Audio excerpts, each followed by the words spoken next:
kisah-kisah yang tidak ada di dalam Quran itu kok bisa sejarahnya muncul di tafsir Jalalain, di tafsir Tobari, di tafsir Ibnu Katsir. Dari mana? Sampai tahu bahwa cerita tentang Elias, cerita tentang Elisa, dari mana taunya?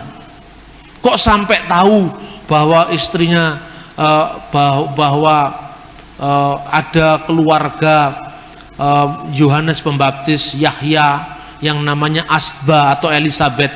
Padahal di Quran nggak ada kata Elizabeth. Kok sampai muncul nama Elizabeth dari mana coba? Ya dari Bible, dari mana lagi kalau bukan dari Alkitab? Tapi kalau itu sudah dikutip oleh Ibnu Katsir, orang tidak lagi membahas Ibnu Katsir dapatnya dari mana. Coba lihat di tafsir-tafsir di umum, ini ada di tafsir At-Tabari, Ibnu Jarir At-Tabari yang judulnya Jami'ul Bayan fi Tafsir Al-Quran, juz sekian, halaman sekian. Terus dapatnya dari mana Tabari? Loh, kenapa sumber yang dikutip Tabari kok ditolak, dituduh palsu? Padahal dia ngutip dari yang palsu tadi, ngutip dari yang dituduh palsu tadi. Saya ngomong tapi sambil nada guyon. Nah begitu juga bagi saya, Mormon itu tidak ada. Untuk apa Mormon itu?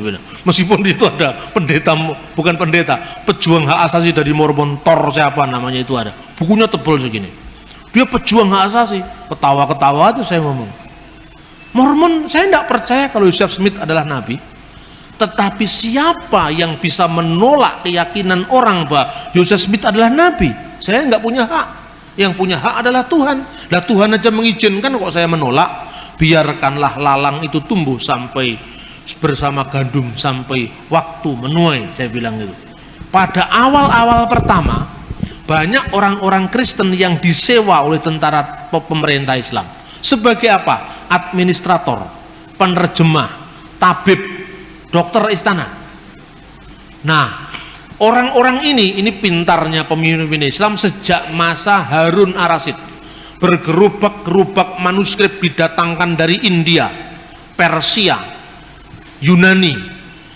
Isinya matematika, geometri, geografi, fisika, kimia, semua diterjemahkan dalam bahasa Arab. Ada ambil alih teknologi ke dalam bahasa Arab, dan kemudian siapa yang menerjemahkan? Orang-orang Kristen. Sampai pada masa dinasti Abbasiyah, zamannya Khalifah Al-Ma'mun, penerjemah kekuatan itu ada di tangan orang-orang Kristen Syria Timur. Di Baghdad dibentuk yang namanya Baitul Hikmah, ketuanya Hunain bin Ishaq, seorang anggota gereja Syria Timur. Itulah yang menerjemahkan karya-karya sastra termasuk teologi. Saat itu yang namanya Ahli Sunnah wal Jamaah belum muncul sampai dinasti Abbasiyah. Karena apa? Islam hanya punya kekuatan militer. Kalau dia mengatakan Allah itu memiliki sifat-sifat, itulah yang harus kita imani, titik. Tidak pernah bertanya bagaimana hubungan sifat Allah dengan wujudnya, dengan zatnya, tidak pernah. Baru itu dirumuskan ketika muncul gerakan Mu'tazilah. Karena pengaruh kuatnya filsafat Yunani, baru muncul Imam Asy'ari yang mengatakan asifatul laisatil dzat walahiyya ghairuha. Sifat Allah itu tidak sama dengan zatnya, tapi juga tidak beda dengan zatnya. Bagaimana itu? Bila kaifa la tasbih. Kita hanya bisa menyembahnya, mempercayainya, jangan bertanya bagaimana. Nah, itu mungkin yang melatar belakangi ojo kakean takon dosa itu.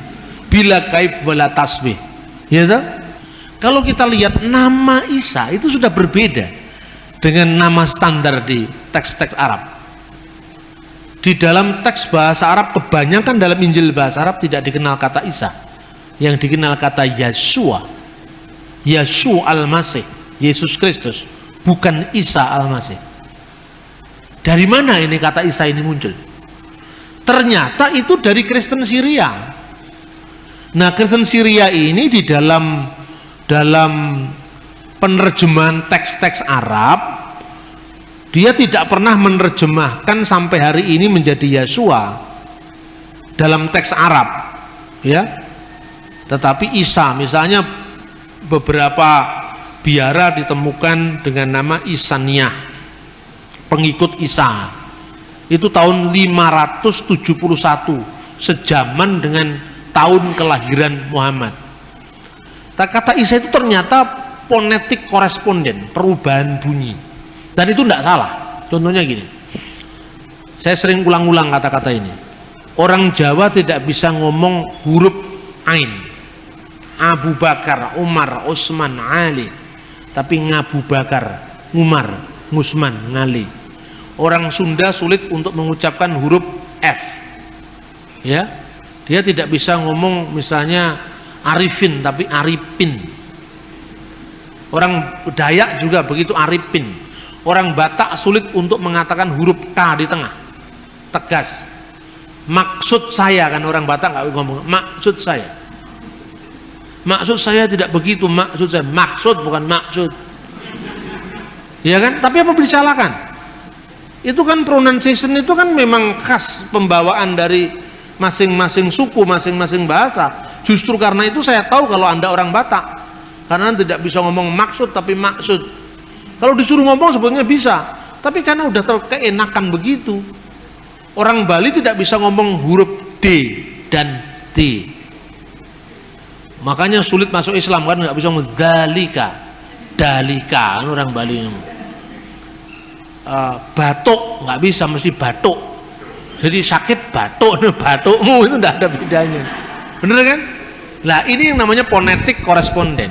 Orang bahasa serumpun pun begitu. Misalnya orang Arab menyebut dengan huruf, orang Yahudi menyebut dengan Yod, Yerusalem.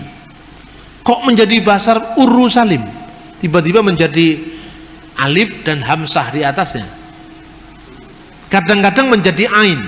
Maka dalam konteks itu Yesua menjadi Iso, Isa. Seperti O panjang kadang-kadang menjadi A panjang. Misalnya Shalom itu Shin, Shin bukan Sin, Shin. Shalom, Shin, Lamet, Wau, Mim. Jadi O-nya yang panjang bukan L-nya yang panjang. Shalom. Menjadi O yang panjang tadi menjadi A panjang, salam. Shinnya menjadi sin, jadi bukan shalom tapi salam. Shalom alaikum, assalamualaikum. A-nya yang panjang. Maka seperti shalom menjadi salam, iso menjadi isya. Seperti Yesaya menjadi Isaya, Yeremia menjadi Irmia, Yerusalem menjadi Urusalim, Yordan menjadi Urdun, maka Yesua menjadi Isa. Ini fonetik koresponden. Tapi bukti manuskripnya tidak ada Injil yang pernah memakai kata Isa. Kenapa di sini kok pakai kata Isa? Karena Islam mendasarkan tradisi lisan, bukan tradisi tertulis.